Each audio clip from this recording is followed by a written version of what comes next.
Well, hello, everyone. My name is Christine Pasalo Norland, and on behalf of the Comic-Con Museum, I'm excited to welcome you to Drawing Childhood Memories. Today, we'll follow Sharon de la Cruz and Breena Nuñez as they guide us through making our own multi-panel comic. So make sure you have something to draw on and with if you're following along. And at the end of the workshop, we'll share details on how you can share your finished comic with us on social media. There will be time throughout the workshop to take questions from viewers like you. So now, since we've disabled the chat, please use Zoom's Q&A function, which should be located in the menu at the bottom of your Zoom screen, to submit your questions at any point during the program, and we'll do our best to ask the artists as many of your questions as possible.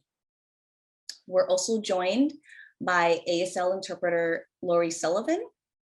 As a reminder to our panelists, please maintain a steady speaking pace so that Laurie can keep pace with you.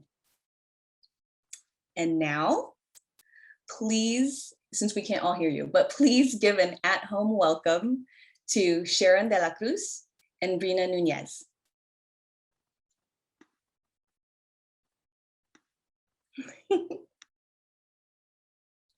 Woohoo!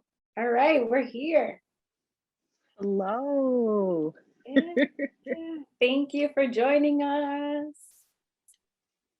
Yes. Thanks for being here, everyone. Happy Friday.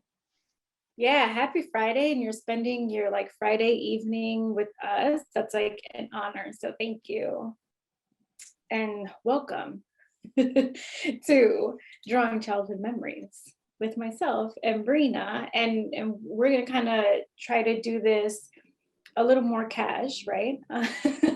and in steps, I suppose, so that we can kind of take you through maybe a little bit of our process, which is cool. So you'll see our faces, but even better, you'll see us drawing. So we have two other cameras on our iPads as we draw. So we'll take you through some steps. So hopefully you're drawing with us. And then you can also just see us draw. So you have options. Yeah.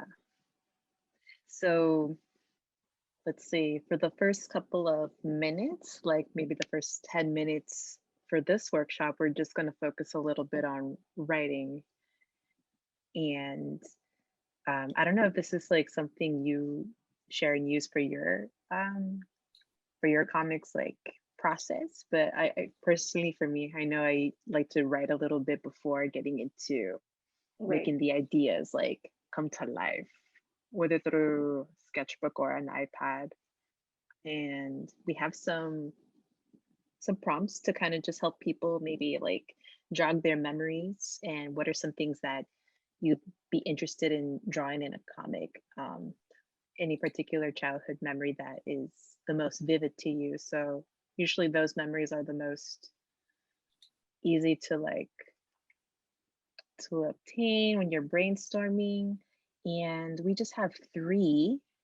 And let's see, our first prompt that you could choose to kind of brainstorm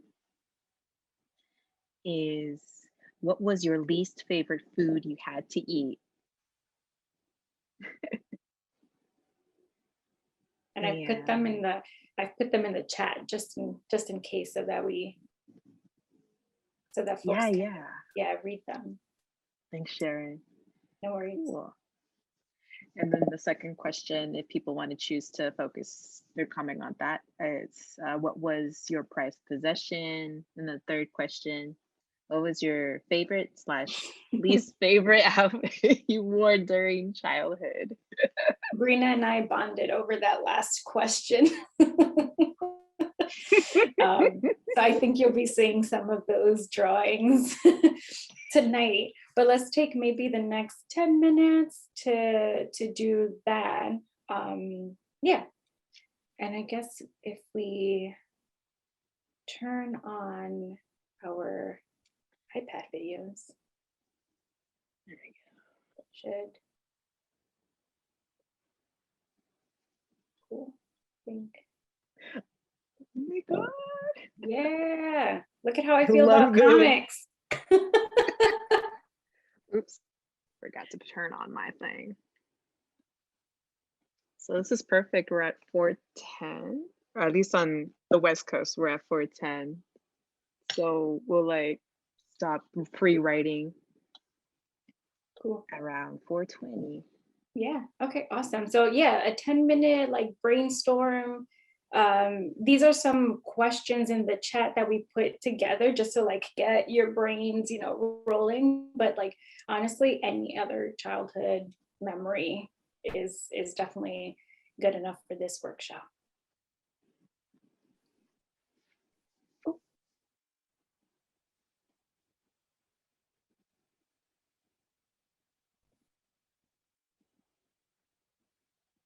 I usually also do like lists, like write out things like, you know, wrestling. That's a childhood memory, and a lot of childhood memories wrestling with my brother because we were big wrestling fans. What else? Do you do lists, Breena, or you just kind of like write things out? Yeah, I typically like to do lists. Yeah, I'm not sure why exactly, but I think because my brain tends to have like a lot of different ideas, and it's just been hard for me to just focus on one idea to create a comic on. So I think it's just easier for me to just archive everything into a list. Yeah. So I can eventually, I guess, feel inspired to like go back to that list and see, okay, this idea feels like it can be like a funny comic, or this other idea, I'm feeling more sentimental this day and I want to make a sentimental comic.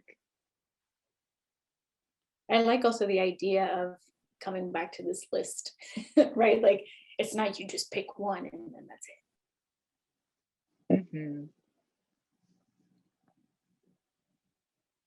And even if you have like a list of 3, you know, and you want to choose between those like 3, you don't have to rush to have a whole 10-point list.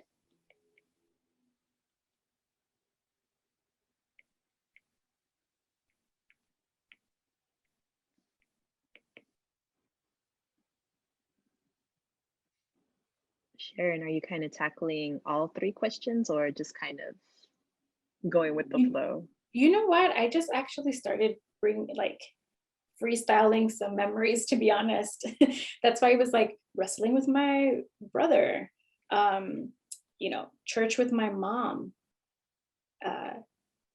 which is a very particular memory because it was 8 in the morning, Sundays in the South Bronx, with a whole bunch of older folks. Like I was probably the youngest there. But I mean, I definitely enjoyed it. I don't know, I enjoyed Sunday Mass, and I would just to like spice things up a little bit.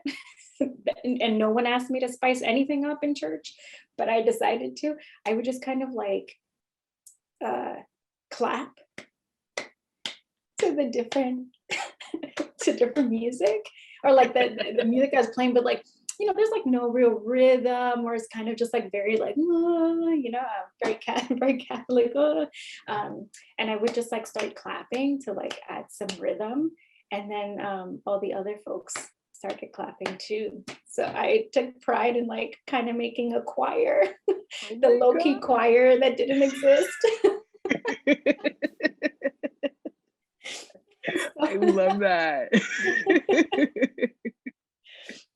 So that's one memory. I don't know why I brought that up, or like why that came up today, but it did. That was like literally one of my pride and joys. Was those, and then I would just like kind of keep doing it, you know, every Sunday.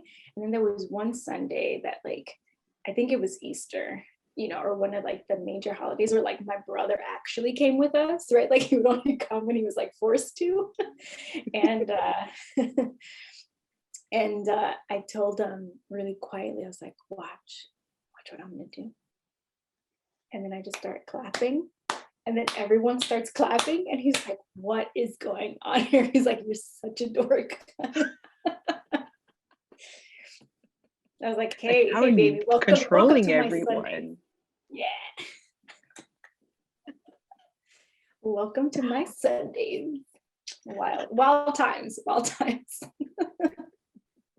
And this was the Catholic church that you Oh grew up going to? Yeah. This was like, oh no, I got this ready. Started clapping. So those are some good Sunday morning vibes. I guess that's how I'm feeling today. I'm like, come on, give me that Sunday morning vibe of clapping. And usually they're like the most humorous, memories too. Yeah, they seem to be like just the most easiest to make a comic about. I don't know. Yeah. I like to make something that makes me laugh, and I think it just comes from me reading a lot of comic strips that just happen to make me laugh. Yeah. Yeah, I'll always tell people like Garfield the cat has definitely influenced my sense of humor, and he was the first one who taught me about self-care, like no judgment, like also cancel diet culture because Yo, that is so real. Oh, by the way, what do you have on your list right now?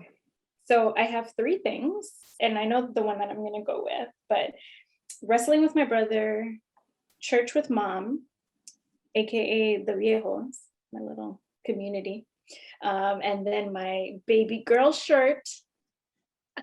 There's my baby girl shirt. What do you have on your list? So I'm also just kind of freestyling, and I think I'll just save one of these ideas for a future comic because I already have like an idea what I'm gonna do for tonight's workshop. But I wanted to focus on the first question: what were some of my least favorite foods? And we talked about this, like mashed potatoes. The mashed potatoes. I still don't like mashed potatoes except French fries. Queso loco, which is like any Salvadorians who are like in the room, they might be really judging my younger self right now, but I love queso loco. Pineapple and ham on pizza, something now that I now love as an adult. And apple pie. Wait, do you still don't like apple pie? I like apple pie now. Okay, you like it. Okay. Yeah, it's even, I think I'm just like gonna be a big kid at heart. Like I'll eat the apple pie. Like I think it'll taste better if it just comes with ice cream. Oh, yes, I'll concur. That's a good one. And I think we just have 1 more minute left of free writing. Yeah. Let's see. I'll just go ahead. Keep adding on.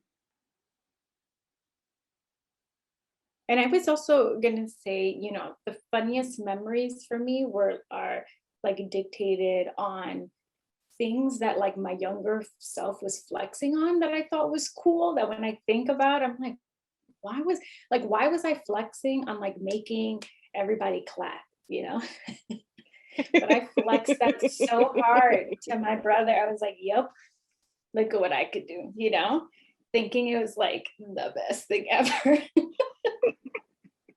I mean, which Loki still, I think, is the best thing ever, but. It really is. Like, you have to have a lot of presence to influence a whole congregation. Right. Clap. Yes. You're not even at the pulpit or like, at the front of the church. Yes. Okay, I think we can go on to our next step, which is like drawing the actual panel. So for this workshop, we're gonna just like focus on like 4 panels. So if you look at here at my iPad, so like 4 panels. And honestly, the way, especially for sketches, the way I like to break things up is super sketchy, right? Like this is the stage where you get to be super sketch and like, you know, what is it? Like stick figures are the best here, right? Like you're just kind of like trying to tell a story, like what happens next, and then what's here, and then what happens there, and now I just look like I'm interpret dancing, right? Like, so you get to draw out your panels. So we're gonna be drawing out these like 4 panel comics, right? Like, so I think the key here is trying to tell this like concise story. 4 panels is definitely not enough, right? Like it's not a lot at all. So how do you tell this story in 4 panels? So there's like a couple of suggestions that Breena and I came up with, and I put them in the chat now, which is like, you know, what is assumed, right? Like we have this wonderful gutter here. Like what's assumed, what's the action that's assumed between panels versus like what you want to show is super important. You decide what part of the story is going to be the most descriptive to your reader, right? So like what is worth the assumption, right? Like what can a human being assume happened from point A to point B versus like if you want to draw that out, what are you emphasizing and why? Are you emphasizing something? And then think about the mood of your story that can be shown through facial expressions, which is my personal favorite. And Breena, I think you do an excellent job at doing that. I think we do a lot of like nice zoom-ins faces. Thank you. Yeah, and then my favorite of this list is the last one. It's like cheat. I love cheating in comics. Like, yeah, we have 4 panels, but in panels, you can kind of like split panels, right? Like make 2 panels in one. There's like a lot of ways where you can like kind of like cheat, make extra panels in there. So please do that.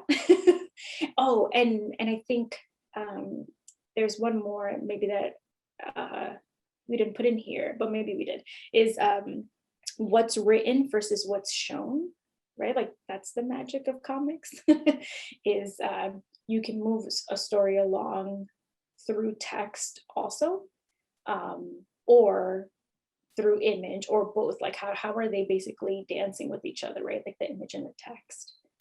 Is there anything else you would add, Breena?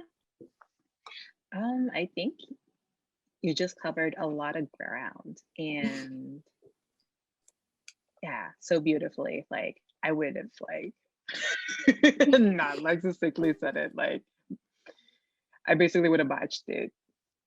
No. And I guess something I want to emphasize, especially that part about splitting your panels, like kind of have an example of that.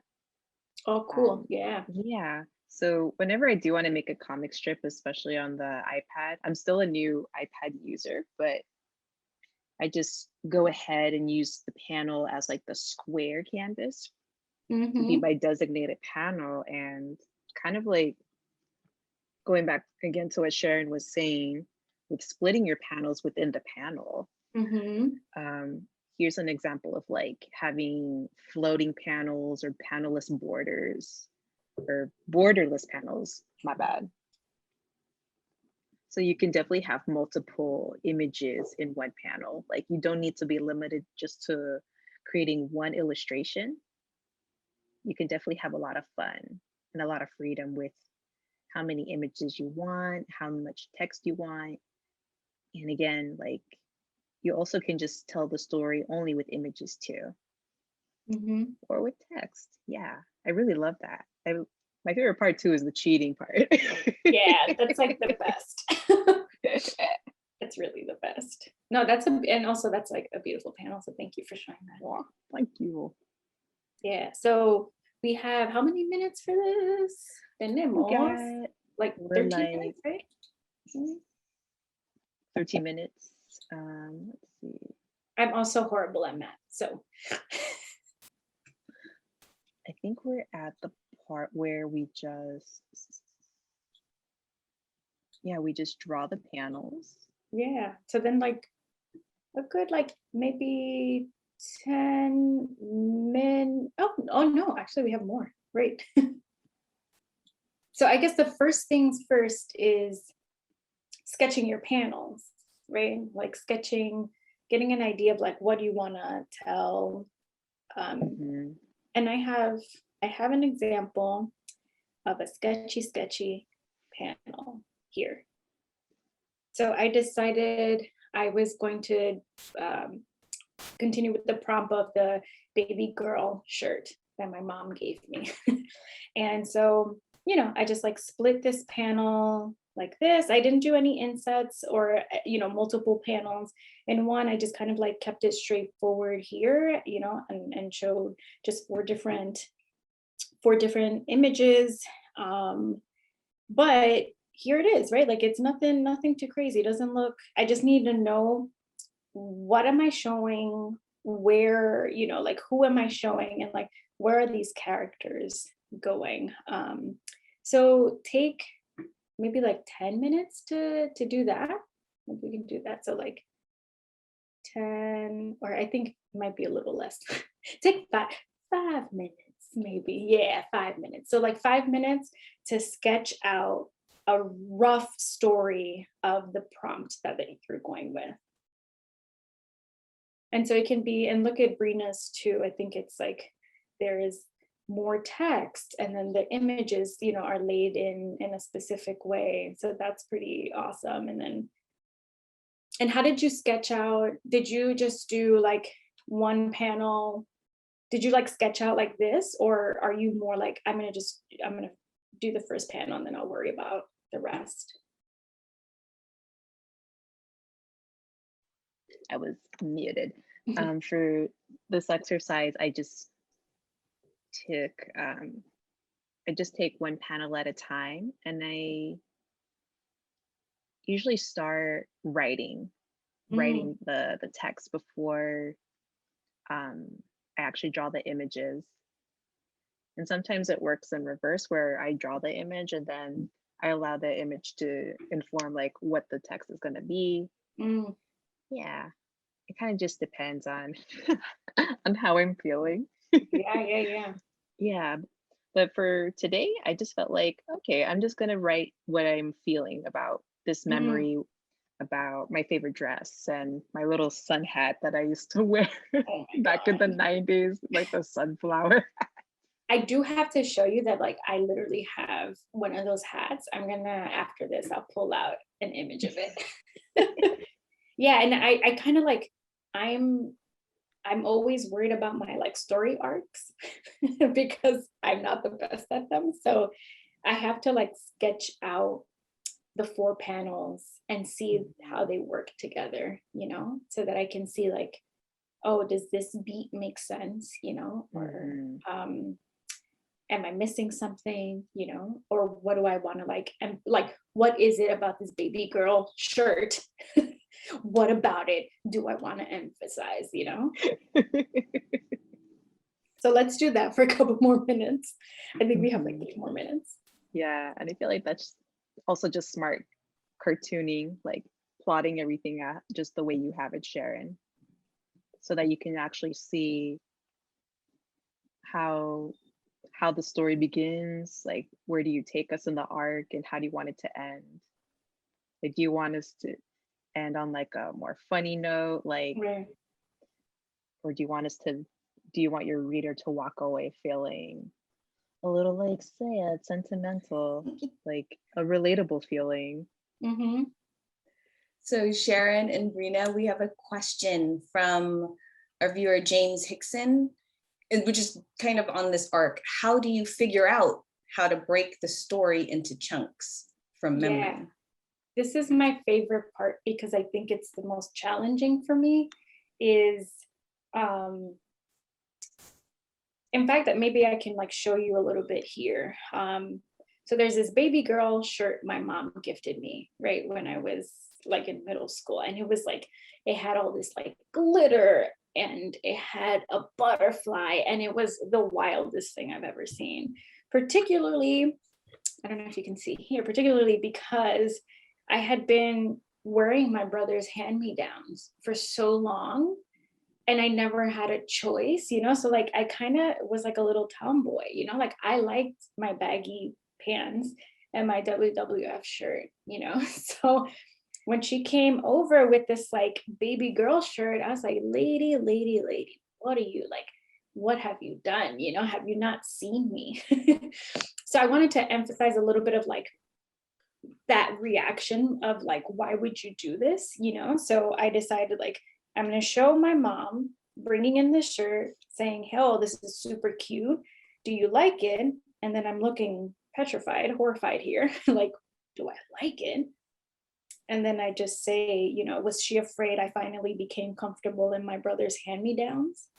So that just like peeps in a little bit to the maybe like the class, right? A little context to like class here. Like I needed those hand-me-downs, right? Like those were given to me, not because I particularly liked them, but because I became comfortable in them at some point, right? Like I had no choice. And then I zoom into my mom with the baby girl shirt and the text says, "Did she feel guilty that our income led to my lack of femininity?" And that's my mom like smiling really hard and like with these like beautiful eyes, just very happy. And then the last panel is me saying thank you as I stuff it into my drawer. Right. So here, the arc, like what I wanted to emphasize is that like, I knew what my mom was doing here, right? Like it was totally obvious that this is like how I was dressing and like my vibe. And now you're trying to take me to the other extreme. But even as a child, even if I didn't know how to intellectualize it, I definitely understood where my mom was worried, right? Like, and that her worries were, you know, silly, but understood, you know, like I understood them. So I said, thank you. I don't want to hurt her feelings, but I definitely stuffed it at the bottom of my drawers, right? Like never to see the light of day.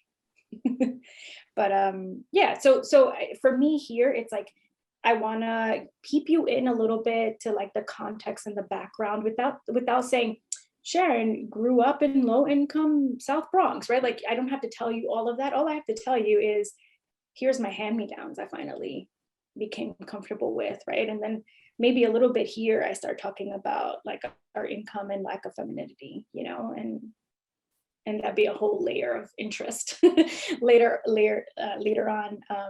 But also like that I was you know, even if I couldn't verbalize it as a child, I was tapping into some other sensibilities, you know? So for me, it's like, what do I wanna, what's the relationship also that I wanna show here definitely dictates those beats.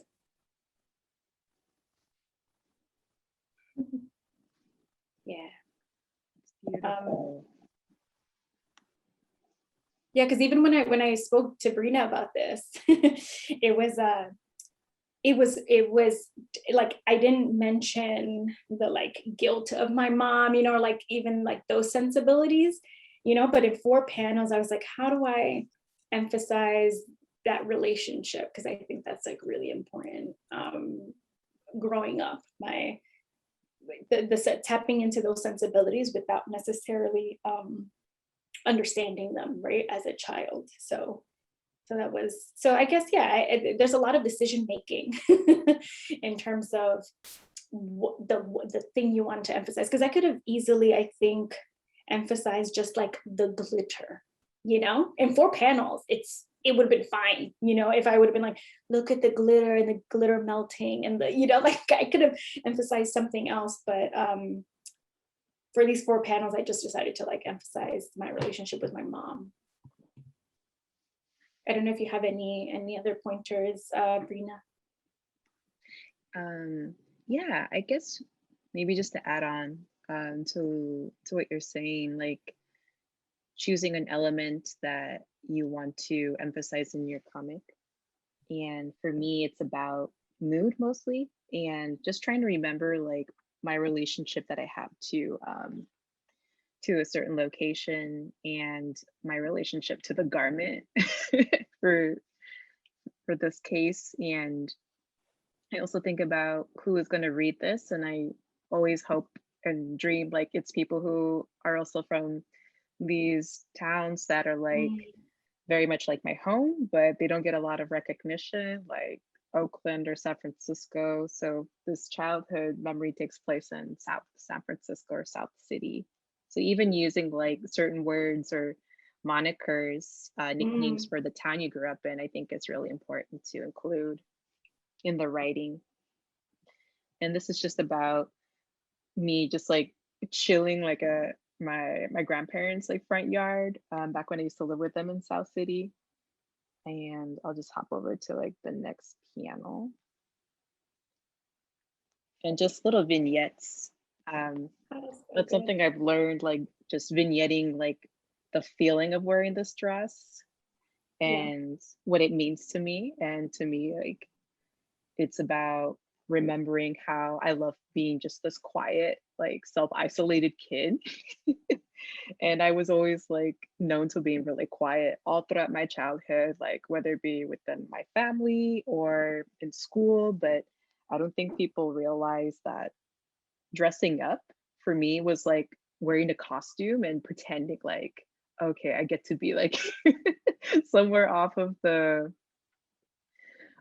West Coast next to the Pacific Ocean, pretending I'm like looking out and witnessing like humpback whales like migrating.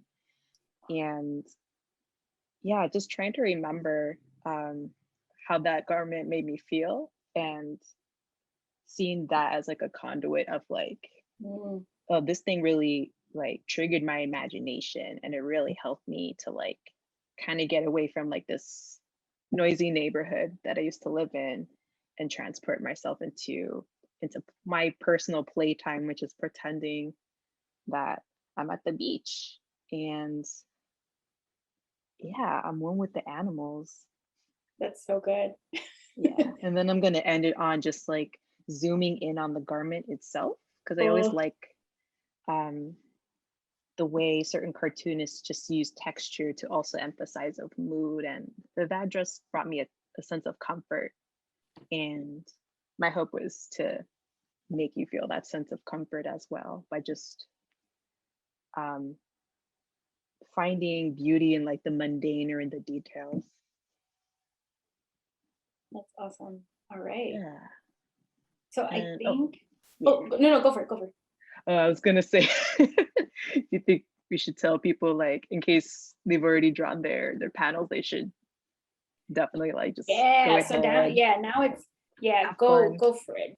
Yeah, draw your panels for. So I think the rest of the time will be inking. I'm doing the quotations.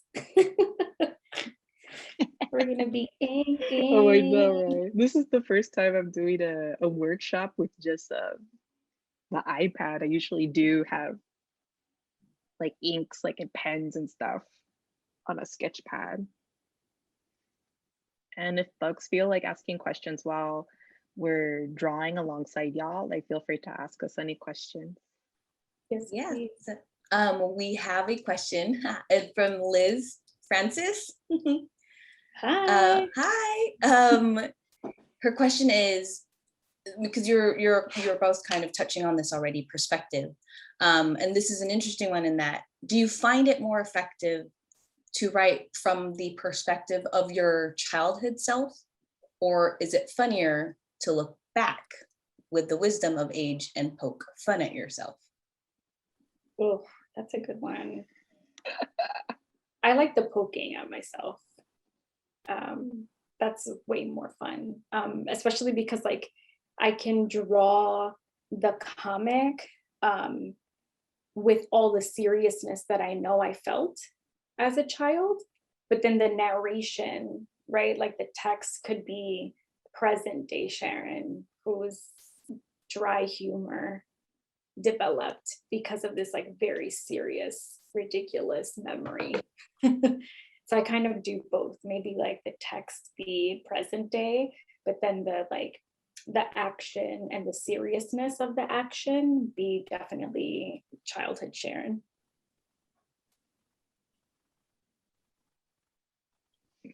Yeah, I think it's a little bit of both for me too.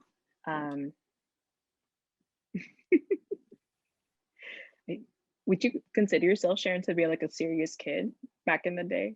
Because I feel like I was pretty serious too.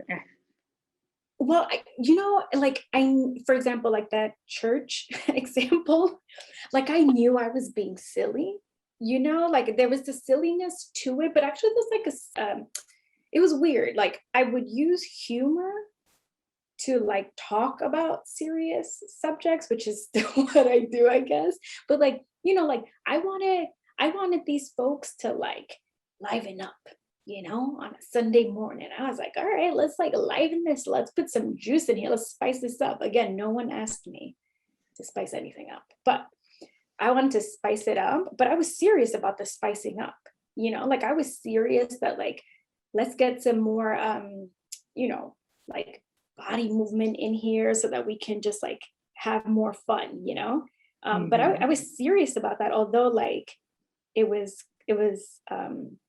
kind of silly. And I was definitely serious, showing off and trying to flex for my brother. Oh yeah, I was definitely serious. It's Christine again, sorry. Okay.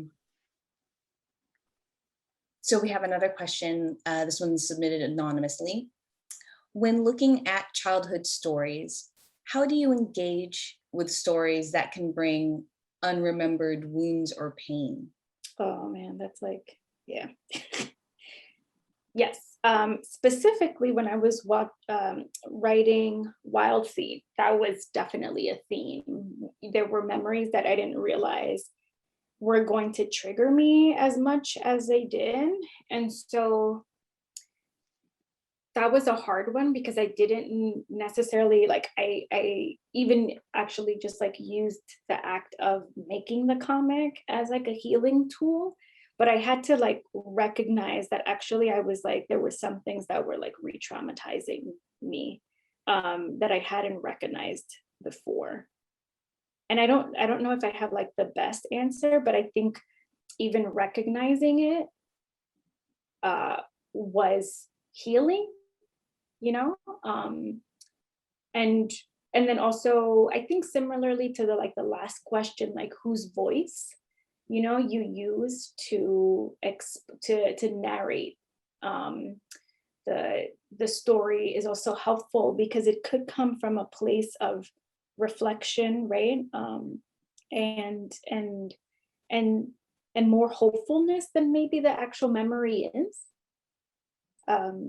So not that, I don't have a great answer, I don't think, but I think it is helpful to think of, to understand that it is happening and not fool yourself that it's not, but also maybe use like the voice in the story as a tool for healing as well. Yeah, I just recently finished a comic for Shenandoah Lit magazine, and I literally was drawing myself having a conversation with my kid's self. She was like pretty close to around middle school age, and that really helped me like to visualize what it's like to share the same room with your younger self. Yeah, and I hella like resonate with like the practice of creating comics to heal, because I feel like you're not only just doing this for yourself, but you're healing, you're processing with this younger version of yourself who wasn't able to have that vocabulary, or just like the know-how of like understanding what you were feeling. Might have been sadness, you might have been angry, but you didn't know how to share that or to express that. Yeah, I feel like, yeah, it's sort of an inevitable thing to experience like the re-traumatizing part when you're drawing certain childhood memories. But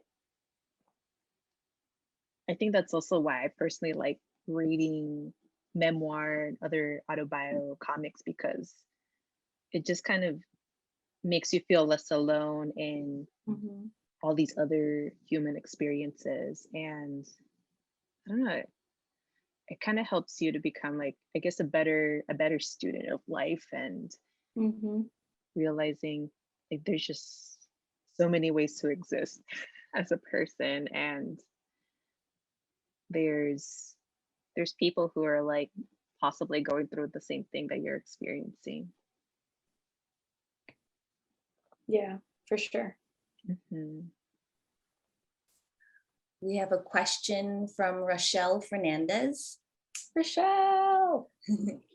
How old were you both when you first started drawing? And did you share that you were drawing, or did you keep it to yourself? Ooh. I shared only because I started drawing because my brother was drawing, and I hope you see the reoccurring theme. That guy, you know. So I started drawing because he was drawing. So we would, you know, anytime he would draw, especially like Saturday morning cartoons, I would just like sit there and draw super hard with him. Yeah, childhood. I can't pinpoint like the age, but yeah, we also grew up with like Saturday morning cartoons, Sonic the Hedgehog comics. Yes. My older brother like just collected a bunch of those comics, and that really inspired me. And also anime has been a big part of like growing up for us. I shared my drawings, and I also just made like get well cards whenever somebody was like feeling sick, and I would just draw myself as a nurse, like pretending like, oh my God, I'm doing everything to like get you to feel better. I hope this card works. That is so good. Thanks. Okay, we have a question from Autumn Ellen Rose. Hey, Autumn. It's a two-parter. Who is your favorite online comic artist? And do you prefer light or dark humor? Online That's a good artist. one. Man. Okay, I will name like an artist who I really, really love, Kate Leff, Canadian artist who is really amazing, does beautiful web comics, and I identify with like with their humor. And yeah, their humor is really, it's kind of dark, but also they could do light as well. And so I really love their comic. I gotta check them out. For a while, several years ago, it was M. Carroll. She mostly does like horror comics, like scary comics. And I just remember being alone at my old job. Like I was on a break reading comics, like these horror comics by myself. And they just gave me goosebumps all over, and it was daylight. I was like so impressed with how immersed I was in like this world that she built around like all of these characters. So M. Carroll has been my favorite. I don't know if she has any newer comics, but it's just also beautiful artwork. That's And oof, yeah, I wish I could write scary stories like she does. awesome. But here I am drawing my 90s sun hat, Right. trying to channel like my inner like happiest like childhood memories. That's so good.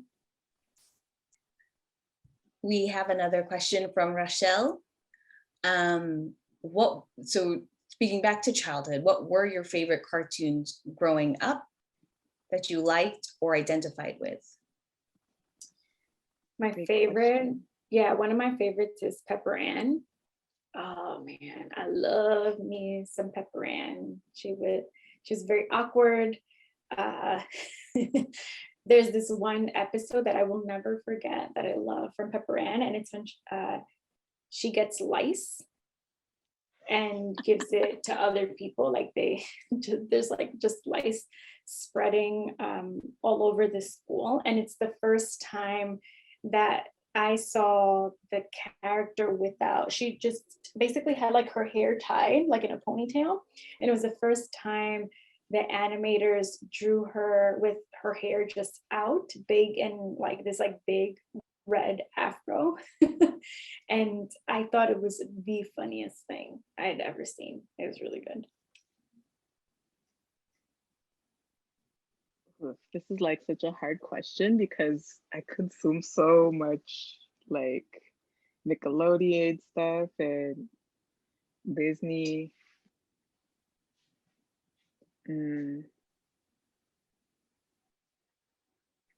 I think my like top three like animated cartoons that I was pretty dedicated to was like anything like Looney Tunes, anything Looney Tunes. My favorite episode is like the one where Bugs Bunny is like dressed up as like a Valkyrie, like a lady Viking, and it was like the opera episode. I just love it.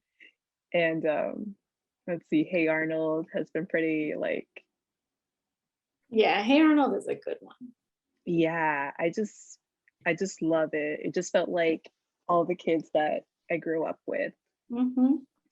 And yeah, SpongeBob, I know like SpongeBob came like around when I was in middle school, but I feel like so many of us who started seeing SpongeBob at that age like kind of grew up with SpongeBob, and I realized, oh my God, he's a millennial.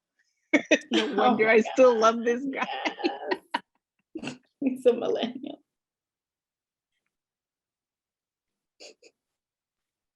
All right. Okay. Final question comes from Liz Francis again.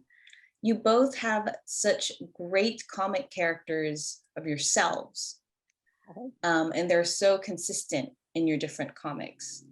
Like we always know it's you. How long did it take to develop that? And how did you finally land on the right image? Ooh, yeah, that was I think for me, that was like pretty tough because I was trying to find this like consistent way to always know it's me, and for myself too, you know, like not even for other people to recognize. I was like, well, how do I even recognize myself? And I remember reading Understanding Comics by Scott McCloud, and one of the biggest, I guess like, what's the word I'm looking for? Sheesh, I'm out of words and more in drawing. But one of the things that he says in his book is that like when you're creating the cartoon version of yourself, you're focusing on features rather than like eliminating them. So thinking about how to visually present yourself, like draw yourself simply so that they're like simple, and I'm quoting that, simple features that you focus on, but it's never about eliminating things. It's about enhancing or exaggerating something. So like I always know I'm me, and the viewer always knows I'm me because of my glasses and my curly hair, and my button nose, right? So I always draw myself like a moon-shaped face, some glasses, and curly hair, and then you have Sharon pretty consistently. Yeah, for me, I think I kind of had like my aha moment. Like, I'm gonna draw myself like this in this really round, kind of like chibi cartooning style. I want to say maybe about like 3 years ago. And back then I was a grad student at CCA at the MFA in Comics program. And one of my mentors,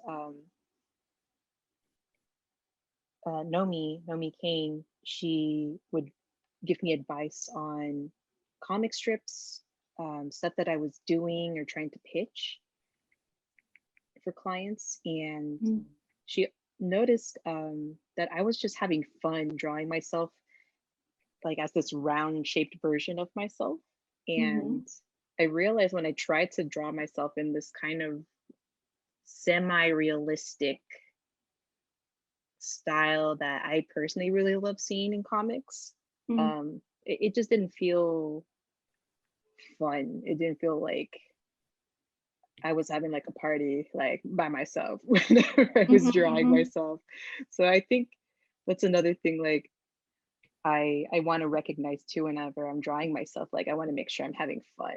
And because I also love cartoons and animation and I love how expressive they are, it's easy for you to just kind of go ham and like kind of also make fun of yourself too.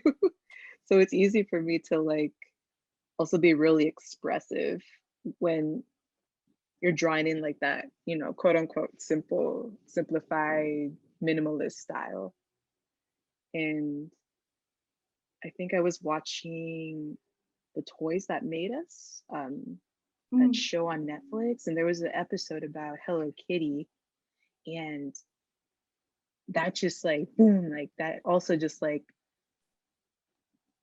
taught me like, oh my God, like just round shapes, like making this ridiculously adorable character who can just also be anything who she wanted to be. And I kind of wanted to follow in those footsteps of how Hello Kitty was designed, because I feel like I also just like placing myself in different like situations and also simplifying certain things that I'm always wearing, like my hair like this. Right. And also the glasses too.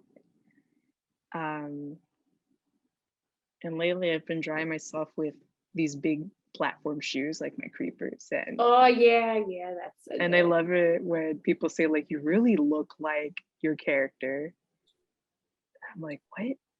I don't, like, in reality, I don't look right like a melon shaped yeah. person, but it's like beautiful how comics can really make you believe like, oh, I'm standing in front of a person, like the artist who's been drawing themselves like this for a while.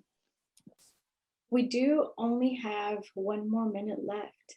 Crazy. Who would have thought? How fast? But I put in the chat, we would love to see your comics. And so if you can hashtag memory comics, hashtag SD Comic Con, at Breena, at Sharon Lee de la Cruz, we would love to repost. And I just want to see what you all created. Breena, do you want to maybe look at the stuff that you inked? Yeah, I actually didn't get too far the inking, but yeah, you just start from the first page. So as y'all can see, I'm a very slow inker. But for the first panel, I just drew myself trying to find the perfect dress that will just kind of like make me feel like I'm wearing my childhood dress all over again, because I miss it so much. So in the caption, it says, I stopped parading in dresses for a good portion of my life. Maybe it's because I wanted to find a dress that looked like the one I wore at 6 years old. And let's see. And this is the dress. I'm like trying to pose for the camera. Yes. Yeah, 90s Bay Area was a lot more foggy. So anytime the sun was out, I wanted folks to see how I decorated myself for those rare sunny days. Ooh. And yeah, on those sunny afternoons, I perch in my grandparents' front yard, feel gentle, cool breeze against my perspired forehead. And I would teach myself how to like travel from a noisy South City Saturday to a quiet sunset where I can see humpback whales migrating. And then, yeah, I think we've already seen this one. Yeah, this is just a zoom in on the fabric, how the picnic pattern was just not only a fashion statement, but for me, it was a costume that allowed me to dream of a day where I can experience the natural world at my own pace. Yeah. Okay. The end. How about you, Sharon? I really am excited to see what you made. Oh my God. It's super quick, but it's my mom, and she says, "Mira lo que te compré." Look at what I bought you. Do you like it? Do I like it? Was she afraid that I finally became comfortable in my brother's hand-me-downs? And that's that WWF shirt. Did she feel guilty that our income will lead to my lack of femininity? Ooh. I know. I went there. I went a little deep today. And the last one I didn't get to ink, but it just says, "Thank you." And I'm stuffing it in my drawer. So that's, I'll ink it tonight, this last panel, and then I'll share it with you all on my Insta. For sure. Oh, Yeah. I loved it. Woo. Thank you so much, Sharon and Breena, for teaching us how to make a comic. Yeah. And for all the tips and insights and the memories. So much have been pulling back and pulling up. Yeah. To all of our viewers, as Sharon has already mentioned, we'd love to see your work. So please post a photo of your comic on Twitter, Instagram, or Facebook. Yeah. And tag, as we've mentioned in the chat, at Comic Con Museum, at Sharon Lee de la Cruz. Don't forget the Lee. And at Bernash. And then, and Sharon and Breena, did you want to share anything with regards to your publications? Yeah. Yeah, so I'm a Wild Seed is out now. Look at it. There are more childhood memories in here. And so if you enjoyed today's childhood memories, you'll enjoy I'm a Wild Seed. Thank you, y'all. Yay. And I have a zine. This is inspired by a hashtag that was created for the month of August in El Salvador. That's pretty much like their Black History Month. So there's different words in Spanish that have roots from like African languages that we might all see like all across the diaspora, and some of them are also specific to El Salvador. So yeah, this is available on Laneha House, which is my husband's small publishing press. Yeah, feel free to stop on by, see what you like. You see what you Awesome. Thank you all. Thank you. Yeah, thank you. And now I'd like to welcome our Senior Director of Programming for the Comic Con Museum in San Diego Comic Convention, Eddie Ibrahim. Hello, everybody.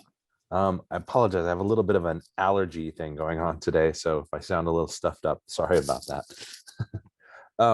First of all, I'd definitely like to say thank you to Sharon and Breena. Thank you so much for joining us tonight and being a part of this.